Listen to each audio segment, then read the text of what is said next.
What's up YouTube, it's Preston and I'm here to show you 6 incredible mods I made.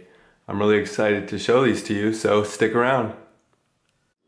I made all these puzzle mods I'm about to show you using super glue, epoxy sculpt, sandpaper, and Scotch-Brite, and a little bit of patience. This puzzle I'm working on right now is a 3x3 bandage cube called Alcatraz. I know why they call it Alcatraz too. The algorithms to escape are very long. I usually super glue the pieces together while the puzzle is assembled. This is the core and several pieces after I've put epoxy sculpt on. And I will be sanding and finishing these while they're attached to the core because all of these center pieces were bandaged, and as long as I can take off one, I can usually put the puzzle back together. In hindsight, I should have loosened the screws a little bit on each of these, but this is what it looks like after I put epoxy sculpt in all the gaps and cracks of the pieces. I'll show you. Here is a piece after I've sanded it using sandpaper and a ruler, about 240 grit. I used to use a file, but using a ruler covered with sandpaper works much better. It doesn't need to be perfect. Here's another one that I finished sanding with the ruler. Here's a piece that's been finished, and this piece has a center cap on it, which I drilled so I could remove it from the puzzle. The screw won't come out of here, but I can fit a screwdriver in, and fortunately it's long enough to where I could take the piece out. So this is after I've sanded it with the 240 and then 400 and then used Scotch-Brite.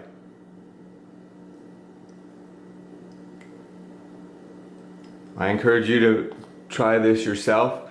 As an aspiring puzzle artist or puzzle modder, bandage puzzles are the easiest to make and they're a lot of fun.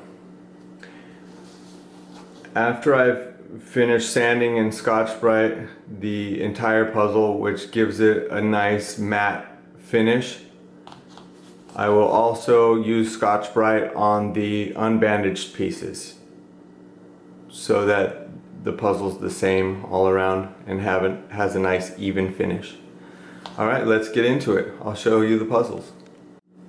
In one of my previous YouTube videos, I had made a 5x5x4 floppy iCube out of a Shengshao 5x5, and it came out really good. This was one of my first bandage mods I made with epoxy sculpt, and I was really happy with it, and it inspired me to make some other 5x5 bandage cubes because I had bought several. So this first one I want to show you, you've probably seen this before, the Pocket Cube 5x5 or Pocket Change. I really like this puzzle. The versions of it I've seen have been 7-colored versions where the entire inside, the 2x2 inside, was all one color. I thought making a 6-color version would be harder and more of a challenge, and it really was. This is a really tricky, difficult puzzle. There are solutions out there for it. I highly recommend you give it a try. Yeah, so that's the Pocket Change. It came out really good. I did spray paint this after I'd finished sanding all the pieces and using Scotch-Brite. I used some spray paint, and in the future I'm not using spray paint anymore because, as you'll see, it can get clumpy and messy, and these stickers are really thin and it'll show the texture underneath. But this one came out pretty well. That's the Pocket Change. Alright, this next puzzle, I mean, wow. This was so difficult to solve. It's really cool though. The Chimera Shift 5. Chimera 5x5 version 1. There are different versions. This is an amazing puzzle. What a challenge to solve too. Well, when the light hits it, you can see some of the little imperfections, and you can also see, especially with the, let me see if I can catch it in the light right, but anyways, you might not be able to see it, but you can see the texture of the paint underneath. Yeah, it shows a lot right there on the blue side. I'm still happy with this puzzle. I really like it.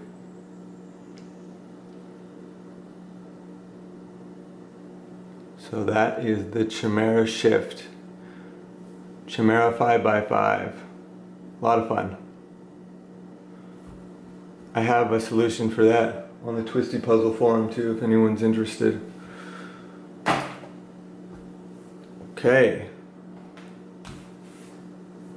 This was the first puzzle I made where I didn't spray paint it, and I was really happy with the way it came out. The puzzle pieces already had kind of a matte finish on them.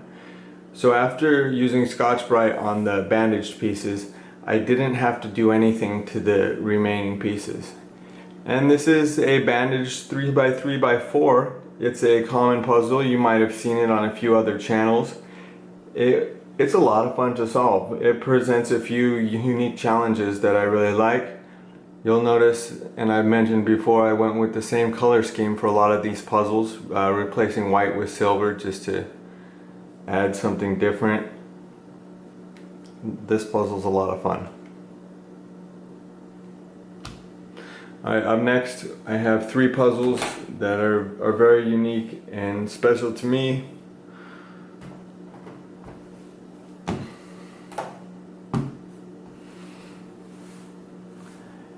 These are 3 3x3 bandage mods I made, and I went with a light color for each of them because it has a good contrast between the stickers and the black plastic underneath.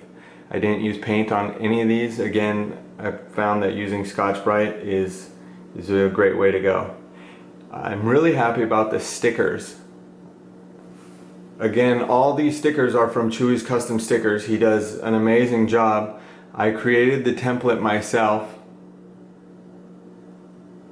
and as you can see, they all fit very well. The way that I made these stickers is I scanned a picture of the original puzzle, each face, and I added it to my CAD program. I scaled it, and then I traced it, and then I connected the pieces that were bandaged.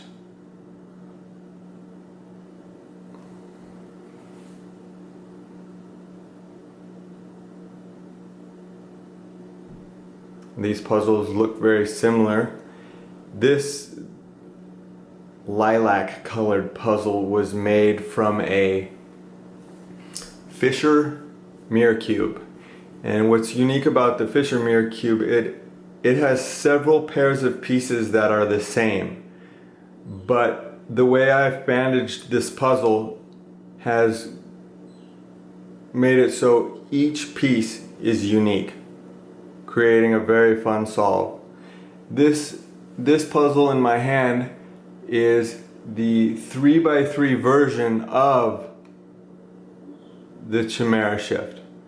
It is referred to as a Fuse 3 bandage cube. One of my favorite bandage mods. I made a tutorial of this puzzle, and I really wanted one out of a mirror cube, and it adds a little extra challenge of needing to rotate some of the centers, but it's not a big deal. I usually take care of that early on before getting to the last step, and usually the last center I rotate doesn't need to be rotated. So yeah. And this one, I don't know if you can recognize what variant of bandage puzzle it is, but this is the version C, which was mass produced by Z-Cube in a stickerless. And this was made from a windmill mirror cube with all unique pieces. I really like that puzzle because each piece was unique. I really don't want to have a 3x3 with so many pairs of equivalent pieces. And finally, the mint colored puzzle was made from a Shengshao mirror cube, and this is a Meffert's bandaged cube. Let me see if I can match the sides here to show you. I will point out that this had a little disc on top of one of these center caps, which allowed me to access the screw. Unfortunately, this center was also bandaged to this center, and I drilled a hole right there so I could take it apart. And it was kind of a pain to put it back together. But I'm really happy about the quality of this one. The stickers were a little easier to make because they're all rectangular.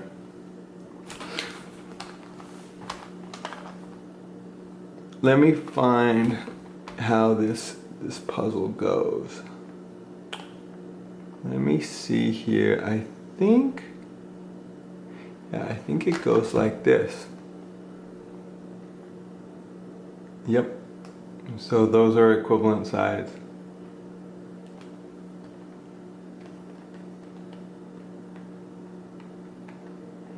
This is our only piece that's not bandaged.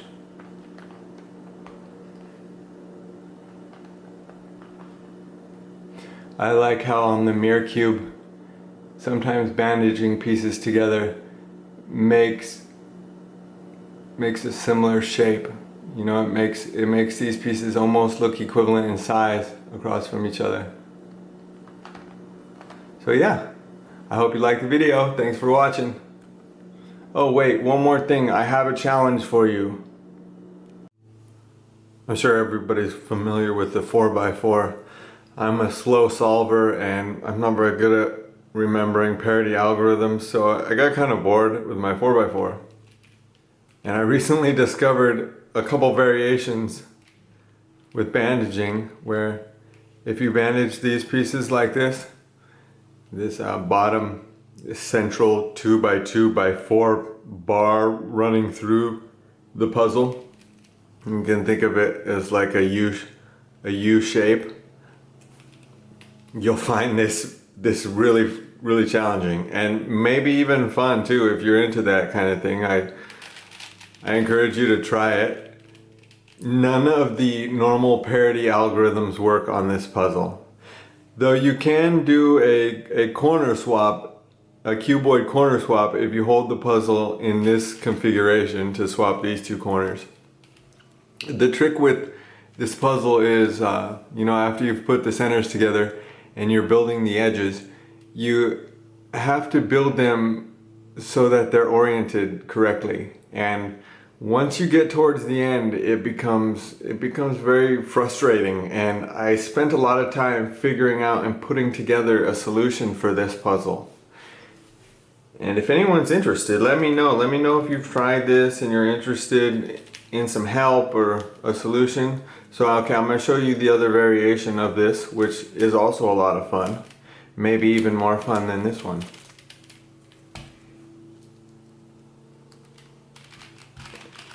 And that's bandaging this 2x2x4 block in the corner. This could almost be thought of as a big block 4x4. I like this one because the first step is to solve this layer right here surrounding the bandaged block. And then from there, you're building your edges and you're reducing the edges, and then you're solving the bottom part of the puzzle. The corners will always be oriented correctly in the top. The algorithms that I I found to solve the OLL parity, which is a flipped edge pair, works for both variations of this puzzle. I also found another algorithm that works when you need to swap two edge pairs after the corners have been solved, which is first on both variations, then the edges are swapped, and finally the orientation or the rotation of the corners, which I would not have known how to do that unless it was for these bandage cube tutorials I saw. So yeah, try it out. You might like it. Let me know what you think.